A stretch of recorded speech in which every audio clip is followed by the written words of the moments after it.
Welcome to the deep dive. Imagine this. A casual night out, friends laughing, having drinks. Seems normal, right? But that evening was the last time Ariadna Fernanda López Díaz was seen alive. What happened next? Well, it triggered a national outcry in Mexico, challenging official stories and sparking this huge fight for justice. That's her story. And today we're diving into the sources you've shared with us, really trying to unpack all the complex layers here. Yeah, this isn't just about a tragic crime, though it certainly is tragic. It's really a deep dive into how critical thinking, how public pressure and demanding different perspectives can, well, sometimes tear down a convenient story and maybe uncover what's really going on beneath the surface. Exactly. It's about how conflicting evidence, which we see a lot here, can actually be the path to finding out the truth. Okay, so let's get into it. The scene is late October 2022, Mexico City. And our sources introduce us to Ariadna Fernanda López Díaz. She's 27, a young mother. And described by people who knew her as, cheerful, very responsible. Someone always willing to help out. Seems like a lovely person, definitely. So that Sunday, she leaves work, meets up with these two acquaintances, Rotel and Vanessa. Right. For dinner. It's in the Roman neighborhood, kind of upscale. Yeah, and the vibe is described as casual, lots of laughter, drinks. Just a normal evening out. You'd expect it to end with a simple goodbye. But that goodbye never really happened, did it? No. Because things took a really, really dark turn after dinner.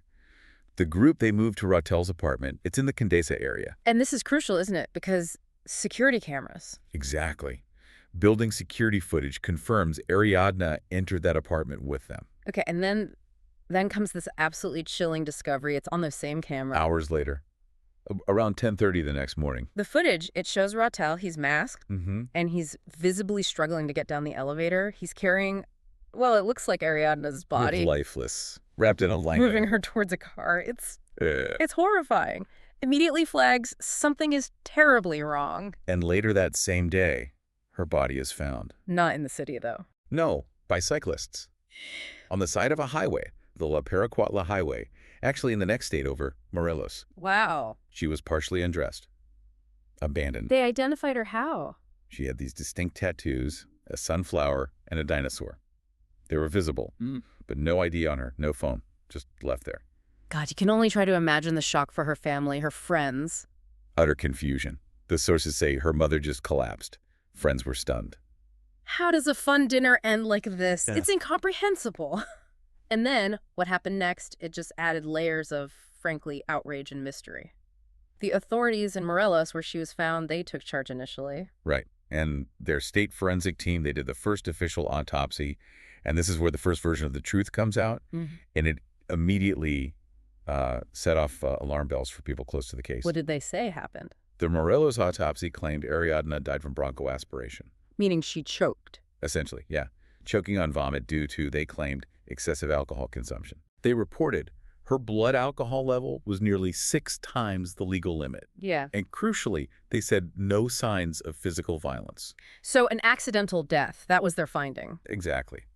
But as you mentioned, this conclusion just felt deeply wrong to her family and friends. They protested immediately. They didn't buy it. It didn't fit Ariadna, it didn't fit the timeline that was emerging. And they had good reason to doubt it, didn't they? Because of that key piece of evidence. That security footage from the apartment building, absolutely critical. Showing Rotel carrying her body out. Right. That visual just shatters the idea of a simple accident. A dead woman doesn't walk herself out. Someone was disposing of a body. Precisely.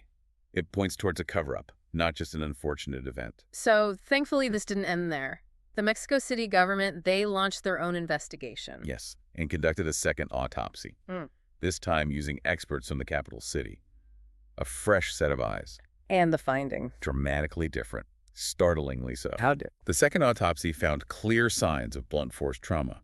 Multiple blows, head, neck, torso. Oh, wow. The report ruled her death was caused by violent injuries, completely incompatible with just choking from alcohol. So murder. For the Mexico City investigators, yes. They classified it specifically as a femicide. Which is important context in Mexico, right? Killing a woman because she's a woman. Exactly. It reflects that broader, terrible issue. And this huge difference between the two autopsies. I mean, that's staggering. It really is. And it shows you, the listener, just how vital independent checks can be. How a second look, especially under public pressure, can completely change the narrative. And the public reaction reflected that. Well, immediately. Yeah. Huge protest erupted in Mexico City. Feminist groups were outraged. They saw it as another failure to protect women. It became symbolic. Very quickly, you saw murals of Ariadna, marches with sunflowers for her. Her name became a rallying cry. This time, the story wouldn't just be buried. So with this second autopsy confirming violence, suspicion must have fallen hard on Rautel and Vanessa. Absolutely. Attention zeroed in on them. The evidence was mounting surveillance footage, GPS data from phones, witness testimony. It all pointed their way. And the specifics of that evidence. Pretty damning, frankly. We know Ariadna never left that apartment alive. We see Rautel carrying her body out. Right. And Vanessa, she was filmed later that same day, going back into the apartment, What was she doing? carrying plastic bags. Investigators strongly suspected it was to clean up the crime scene. It paints a picture of a calculated effort to hide what happened. So arrests followed. Yes. Vanessa was arrested in Mexico City. Rautel actually turned himself in a few days later, but up in Monterey, Monterey. both charged with femicide, held without bail. And their stories. Didn't hold up. They didn't match each other, didn't match the footage, didn't match the timeline. The forensic evidence against them just kept growing stronger. But this case wasn't just about the suspects. It exposed this major conflict, right, between the state. A huge rift.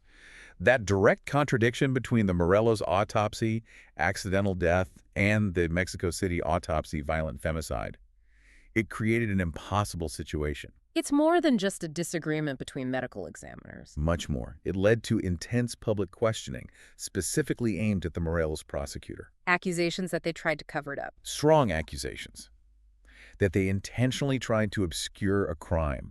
It raised serious doubts about the integrity of that first investigation. Whose interests were they serving? That became the question. So things escalated further. To the federal level, the National Attorney General's office had to step in to resolve this blatant contradiction. They conducted their own analysis. An independent analysis of all the evidence, yes. In their conclusion. Conclusive. It perfectly aligned with Mexico City's findings. They stated Ariadna died from traumatic injuries consistent with a violent attack. And the Morelos report. They basically said the first autopsy failed. It missed crucial signs of internal bleeding, other evidence of assault. It completely contradicted and essentially invalidated the Morelos version. So the federal government backed Mexico City's finding of murder. Unequivocally. And Ariadna's case really becomes this powerful example of why you have to challenge official narratives sometimes. The first report isn't always the true story. What were the consequences of that revelation for the Morelos prosecutor? Significant. The pressure became immense. Accusations flew misconduct, negligence, even corruption. There were suggestions, pretty strong ones, of personal or political ties between the prosecutor's office and one of the suspects. Really? Yes. Investigations were opened into his office. Ariadna's family, activists, they publicly demanded his removal. Arguing that without that second autopsy, without the public screaming about it, Her death would have just been filed away, buried under a false story.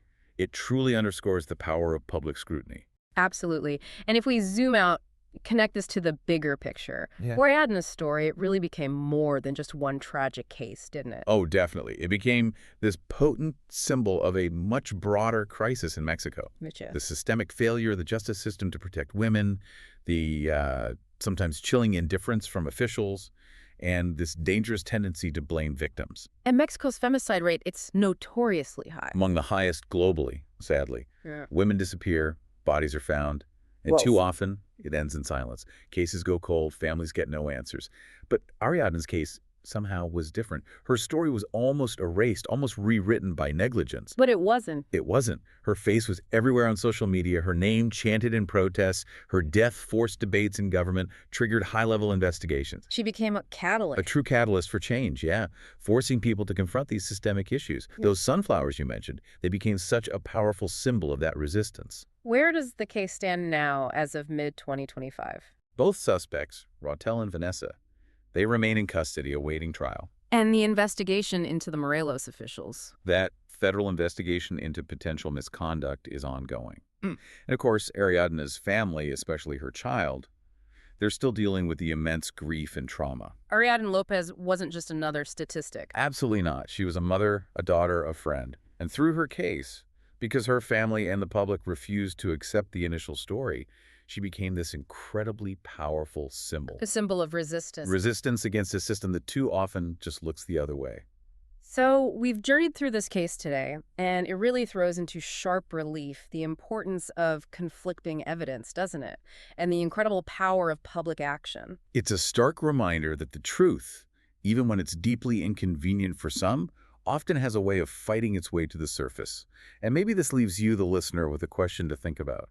We live in a world just saturated with information, narratives flying everywhere. How do we actually tell the truth from a story that's just convenient? And what responsibility do we have, really, to demand accountability, especially when it's about justice for the most vulnerable among us? Ariadna's fight for truth, a fight ignited by her determined family and an absolutely enraged public, it reminds us that some stories just refuse to be silenced. Their echoes last long after the initial tragedy. Makes you wonder, doesn't it? What other stories are out there just waiting for someone to challenge the official version? If you enjoyed this video and want to dive deeper into more cases like this one, make sure to subscribe to our channel. Don't forget to like the video if you found the story compelling, and share it with your friends and family who might be interested in true crime and mysteries. By subscribing, you'll stay up to date with all our latest content and join a growing community of curious minds exploring the most fascinating cases. Click the notification bell so you never miss an upload. Your support means everything.